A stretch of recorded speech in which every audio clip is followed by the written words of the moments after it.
जय हिंद साथियों, वेलकम करता हूँ आप सभी का हमारे यूट्यूब चैनल पे। तो आज के इस वीडियो में हम देखने वाले हैं भौतिक कक्षा 10वीं का चैप्टर 2 जिसका नाम है प्रकाश का अपवर्तन का। हम लोग इस वीडियो में क्या देखने वाले हैं, लघुत्तरीय प्रश्न देखने वाले हैं, ठीक ना। लघुत्तरीय प्रश्न देखने वाले, तो चलिए जल्दी से वीडियो को स्टार्ट करते हैं बिना टाइम वेस्ट किए हुए। तो पहला देखिए क्वेश्चन है क्या कि प्रकाश के अपवर्तन का क्या तात्पर्य है। तो चलिए इसका उत्तर देख लेते हैं हम लोग जल्दी से। तो इसका देखिए उत्तर हो जाएगा कि जब प्रकाश स्रोत से आ रही प्रकाश की किरणें एक माध्यम से दूसरे माध्यम में प्रवेश करती है तो मुड़ने की घटना प्रकाश का अपवर्तन कहलाती है। तो जो प्रकाश जो होता है मुड़ जाता है तो उस घटना को क्या कहते हैं हम लोग, प्रकाश का अपवर्तन कहते हैं। जैसे देखिए यहाँ पे ये देखिए प्रकाश इधर से आ रहा है, ठीक है, और यहाँ से इसको जाना चाहिए था ऐसे सीधे, लेकिन ये कहाँ मुड़ गया, इधर मुड़ गया, इधर मुड़ गया। तो इसी को हम क्या कहते हैं, प्रकाश का अपवर्तन कहते हैं। देखिए अपवर्तित की नहीं, तो यही घटना को हम क्या कहते हैं, प्रकाश का अपवर्तन कहते हैं। तो ये पहला क्या हो गया उत्तर। अब चलिए दूसरा देखते हैं। हमारे दैनिक जीवन में प्रकाश के अपवर्तन के उपयोग के दो उदाहरण लिखिए। तो पहला देखिए है पानी की सतह पर छड़ी का मुड़ा हुआ। जैसे पानी में जब हम लोग छड़ी को डालते हैं, इस तरह से गिलास लिए और पानी में जब हम लोग डाल देते हैं तो देखते हैं कि मुड़ा हुआ प्रतीत होता है, तो वो हो गया प्रकाश का अपवर्तन ही होता है। दूसरा है पानी में सिक्के का ऊपर उठा हुआ। जब आप लोग देखिएगा कि जब बाल्टी में या तो फिर गिलास में अगर सिक्का डालिएगा और उसमें पानी भी रहना चाहिए, तब क्या होगा कि देखिएगा कि जो सिक्का है वो ऊपर उठा हुआ प्रतीत होता है। ये किसके कारण होता है, तो प्रकाश के अपवर्तन के कारण। थे ये इसका हो गया दो, तो इसका दो उपयोग ये हो गया, ठीक है। अब चलते हैं तीसरा देखते हैं।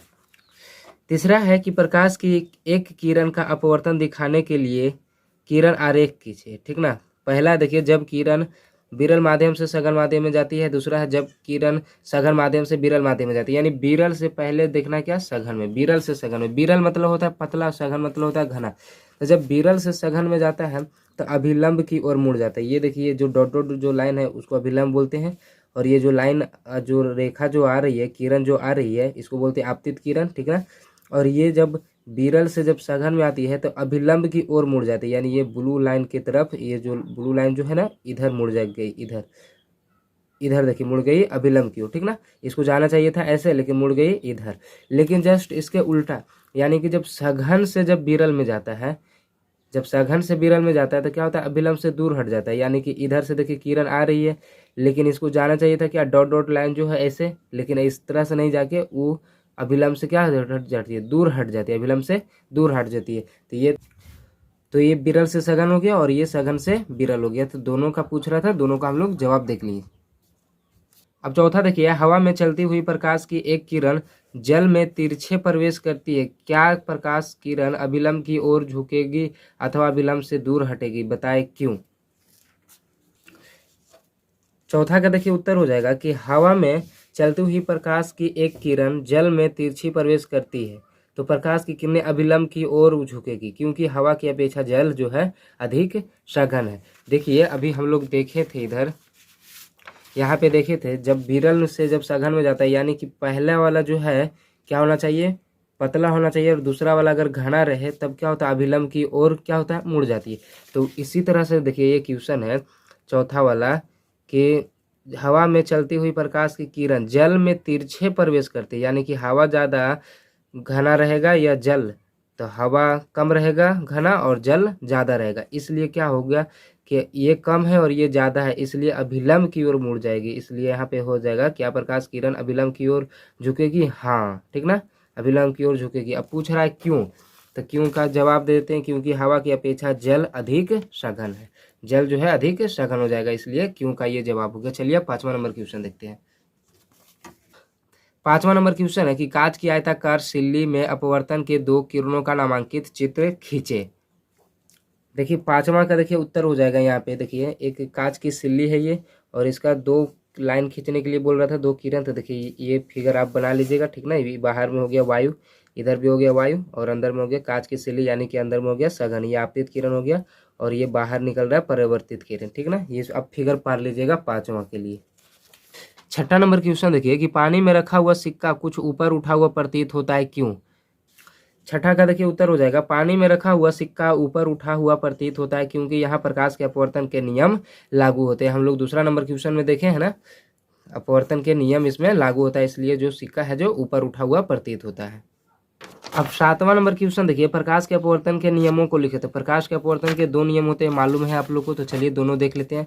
पहला देखिए यहाँ पे देखिए है कि आपतित किरण, अपवर्तित किरण और आपतन बिंदु पर खींचा गया विलंब तीनों एक ही समतल में होते हैं। ये हो गया पहला नियम इसका। दूसरा नियम है आपतन कोण की ज्या और अपवर्तन कोण की ज्या का अनुपात एक नियतांक होता है। ये क्या होता है, साइन आई बटे साइन आर एक नियतांक। ये ऑब्जेक्टिव में कई बार पूछा गया, इसलिए याद रखिएगा साइन आई बटे साइन आर बराबर हो जाता है एक नियतांक। 8वां नंबर क्वेश्चन देखिए है कि स्नेल के नियम को लिखकर समझाएं। स्नेल का नियम क्या होता है, तो चलिए देखते हैं 8वां नंबर क्वेश्चन। देखिए यहाँ पे 8वां का उत्तर देखिए है, प्रकाश के किसी विशेष वर्ण के लिए आपतन कोण की ज्या और अपवर्तन कोण की ज्या का अनुपात एक नियतांक होता है। इसे ही स्नेल का नियम कहते हैं। जो ये होता है आपतन कोण की ज्या और अपवर्तन कोण की जो ज्या होता है उसी को क्या कहते हैं, एक नियतांक कहते हैं ना। उसी को हम लोग क्या कह देते हैं, स्नेल का नियम। जो एक नियतांक होता है, इसका जो अनुपात एक नियतांक होता है, उसी को हम लोग क्या कह देते हैं, स्नेल का नियम। तो इसको याद रखिएगा, ठीक ना, सिंपल वाला है, याद कर लीजिएगा आप लोग।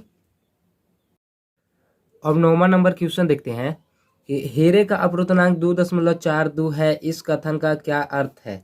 तो इसका देखिए संकेत में दिया हुआ उत्तर में है कि प्रकाश हीरे में निर्वात की अपेक्षा 2.42 गुनी धीमी चाल से चलता है। ये इसका हो जाएगा 9वां का उत्तर, ही इसको लिख लीजिएगा। अब 10वां नंबर क्वेश्चन देखिए कि प्रकाश की एक किरण पुंज पानी पर तैरते तारपीन की परत पर आपतित होती है। यदि वायु, तारपीन और पानी के अपवर्तनांक क्रमशः 1.00, 1.47 तथा 1.33 हो तो समझाए कि किरण पुंज किस प्रकार वायु से तारपीन तथा फिर तारपीन से पानी में गमन करेगी। तो देखिए पहले इसमें देखिए किस तरह से होगा। तो पहले देखिए इसमें सबसे विरल कौन है, यानी सबसे पतला कौन है, तो ये है। ये किसका है, तो वायु है, वायु का है 1.00। तो सबसे पतला देखिए ये हो गया 1.00। तो इससे जब इसमें जाएगा तो क्या हो जाएगा, अभिलंब की ओर मुड़ जाएगा। नहीं, अभिलंब की ओर मुड़ेगा ना। और फिर इससे जब जाएगा तो अभिलंब से दूर हटेगा, क्योंकि सघन से जब विरल में जाता है तो क्या होता है, अभिलंब से दूर हट जाता है। और जब विरल से सघन में जाता है तो अभिलंब की ओर मुड़ जाता है। तो देखिए इसका किस तरह से होगा, इसका फिगर देखिए यहाँ पे, ये देखिए इसका पार लीजिएगा इस तरह से आप लोग भी, ठीक ना। 10वां का देखिए हो जाएगा उत्तर। देखिए यहाँ से जब ये अंदर में है तारपीन हो गया, तारपीन यानी सघन हो गया, और बाहर में जो विरल है यानी वायु जो है वो विरल है। ये देखिए आएगा अंदर से, बाहर से देखिए आ रहा है अंदर, तो क्या होगा, ये अभिलंब जो ये डॉट डॉट जो लाइन है अभिलंब की ओर मुड़ गया, ठीक है। अब यहाँ से जब ये जब सघन से यानी कि तारपीन से जब बाहर निकलेगा तो क्या होगा, अभिलंब से दूर हटेगा, यानी विरल में जाएगा तो क्या हो जाएगा, अभिलंब से दूर हट जाएगा। इस तरह से आप फिगर पार लीजिएगा, ठीक है। तो ये था 10वां नंबर क्वेश्चन का उत्तर। अब इसका पार्ट 2 आएगा जल्द ही, जो कि आपको डिस्क्रिप्शन में लिंक दे दिए हैं, वहाँ से आप जाके देख भी सकते हैं, ठीक है। तो मिलते हैं अगले वीडियो में, तब तक के लिए जय हिंद, जय भारत। और अगर वीडियो को अभी तक लाइक नहीं किए तो लाइक कर दीजिएगा, चैनल को सब्सक्राइब कर दीजिएगा।